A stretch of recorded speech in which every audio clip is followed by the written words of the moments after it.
Crafting your novel means putting together a literary jigsaw puzzle so readers see the picture you want them to see. At its heart, story development is the method you use to review and analyze the core of your story and how well you've executed the requirements of storytelling to carry your reader through the narrative. The big picture of your story must be properly developed for reading comprehension and reader satisfaction. When done well, a thorough developmental revision helps you nail key storytelling basics to keep your readers immersed, invested, and turning pages. Regardless of genre, tropes, and intended audiences, every novel you pick up has these three things in common: structure, character, and plot. You can tackle story development revisions on your own by looking at each of the big picture components and understanding how they work together. Story structure is the framework around your literary jigsaw puzzle, the order into which you organize events in your story, whether you use the three-act structure, the hero's journey, or something else. And every novel has a basic structure. Through structure, you lead your reader along the narrative from beginning to middle to end. Without structure, you run the risk of wandering and losing reader interest, which is exactly the thing you don't want if you're trying to sell stories. Remember, readers need you to answer the question you posed in the beginning of the story to feel completion fulfillment at the end.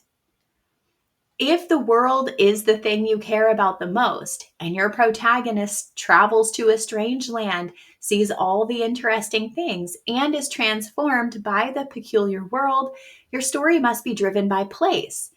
The narrative begins when your protagonist enters the place, conflicts arise when your protagonist tries to leave, and the story ends when your protagonist either leaves or chooses to stay. If your story is about learning new information, it is an idea story driven by questions or a mystery. Your story begins when a character has a question. Conflicts occur when they cannot answer the question, and the story ends when the protagonist finally has an answer, even if they don't like the answer.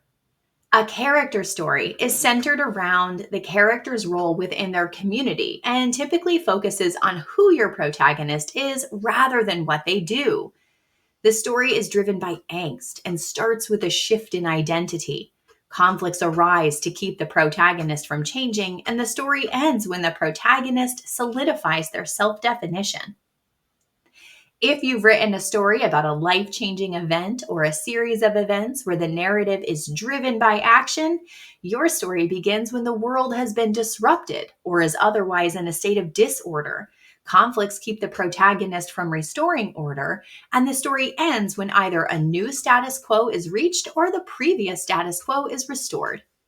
Now, if you start your story with an idea, but end your story with character identity development without getting around to solving the original mystery, you've lost your reader and have likely guaranteed yourself a not so great review of your work. When planning or revising for structure, look at the flow of information. Who knows what? When do they learn or reveal their knowledge? Do the pace and rhythm match the flow? Does the story or situation posed at the beginning of the story get answered or resolved by the end? In context, I'm talking about the main character or characters most important to your story. To be important, your protagonist must have three things separate from general character development via dialogue, thought, action, appearances, and interpretation. Your main character must have a want, a goal, and a need. Your character must want something they don't have yet, be it a promotion, a date, peace of mind, or something else.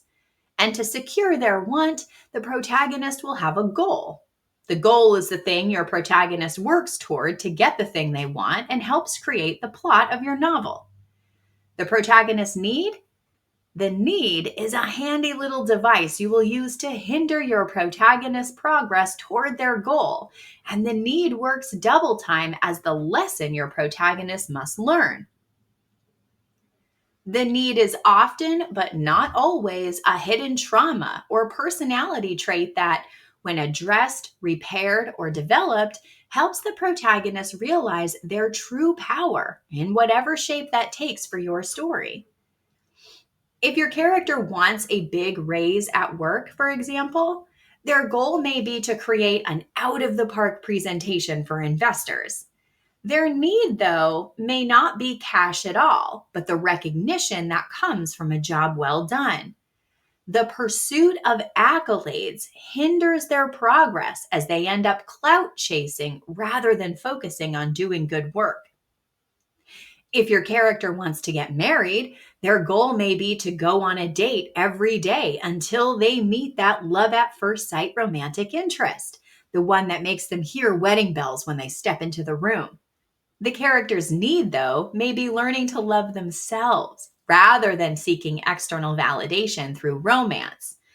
And once your character learns to love themselves, well, they may find marriage no longer holds such an appeal. When planning or revising for structure, take a look at your characters, especially your main character.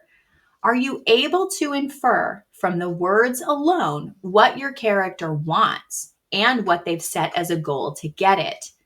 Can you glean from context what the character truly needs? How does their need hinder their progress along their way? Do they get what they want at the end? Do they get what they need? The plot of your story is the sequence of events within the greater narrative, and it's a great cause and consequence organization of what happens to, because of, or in spite of the character and what they do to the world, usually presented in chronological order. Whether you're writing a tragedy, a comedy, or another genre, every story has a plot of some kind, even if the plot feels loosey-goosey. Without a plot, there's nothing for your character to do, nothing for them to learn, and nowhere for them to grow. Now, you may be saying to yourself, but Fal, I read To the Lighthouse, which has almost no plot at all. I mean, the characters literally just plan to go to a lighthouse. You're absolutely right.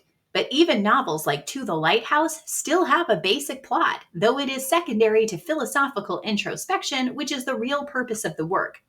But I digress.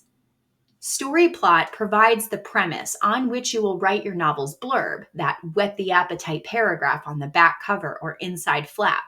And you must deliver on the premise of your story or risk losing your readers. So, what are the basics of plot? The setup: a look at the state of normalcy for your protagonist, your status quo. Without knowing what normal looks like, readers won't understand or care about the need for change. Turning point 1: the first event your protagonist encounters and the one that catapults them into the story. This will be a big change for your protagonist, something that challenges their general trajectory and forces them to move in a new direction. Make sure it's big enough to accomplish such a feat.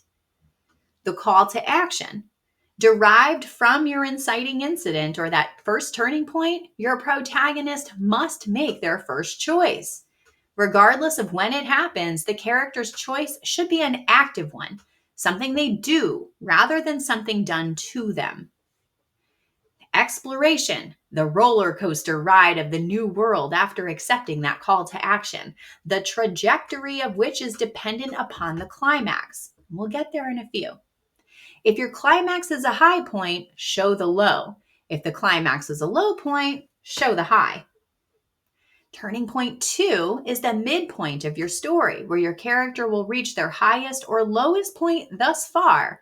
But this is usually a big falsification and often comes with an unexpected twist, the reveal of new information which changes the context of the hero's journey.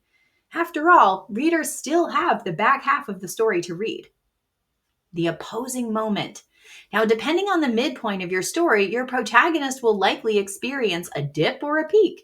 If your midpoint is high, bring your protagonist crashing down. If the midpoint is low, give your protagonist time to start looking up. Let your protagonist come to a conclusion based on everything they know and have learned up to this point. Turning point 3. your protagonist makes a second big choice, clears their head, and makes a plan for success. Now, this is typically the kind of plan that is difficult to carry out. But keep in mind, your protagonist is at a time when they have little to lose and potentially everything to gain. At this point, all the information the protagonist needs to know should be revealed to them, even if they don't quite understand yet how to solve the problem or build a new understanding. Climax, the finale, the moment when the story crests to a close for better or worse. This could be the protagonist's long awaited battle scene, Hello, King Koopa, or a more personal moment of realization of a long awaited truth, Stella meet Groove. During the finale, your protagonist learns that big lesson born of their need so they can defeat the boss or not and return home or build a new home. Now, your plot can be as basic as they planned to go to a lighthouse and then they went, or as involved as Frodo's journey to Mordor, fraught with giant spiders and sea monsters. But the plot must relate to both your protagonist's goal and their want and ultimately lead them to what they need. When developing your story, look at structure, character, and plot as your three basic big picture elements. And these elements are interrelated. They make up the frame of your jigsaw puzzle. While there are a lot of other considerations, such as world building, pacing, and tone, getting the big picture right will give you the creative freedom and flexibility to experiment with the other stuff. When planning or revising for the big picture, ask yourself, what is the main message or lesson you wish to share with your readers? What needs to happen in the beginning, middle, and end to show the message? How does that message inform each of the characters' experiences and related plot events? What methods will you use to best show the reader how the message or lesson works in real time? If you need a little more, revisit the writing advice video on how to make sense of the self-edit for some extra nuggets. And if you want me to cover a specific topic, tell me about it in the comments. When I write the article and create the next video, I'll credit you for the subject matter. And don't forget to like, share, and subscribe. Happy writing.